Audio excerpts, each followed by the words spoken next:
one-click RFQ cancellation in Odoo 18. Simply go to home menu and go to the purchase module. Here is the all RFQs. Simply group by vendor and click on RFQs. Here is the all RFQs. Group by the vendors.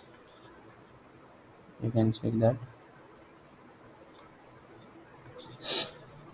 Here is the all, and you simply click on this all selected.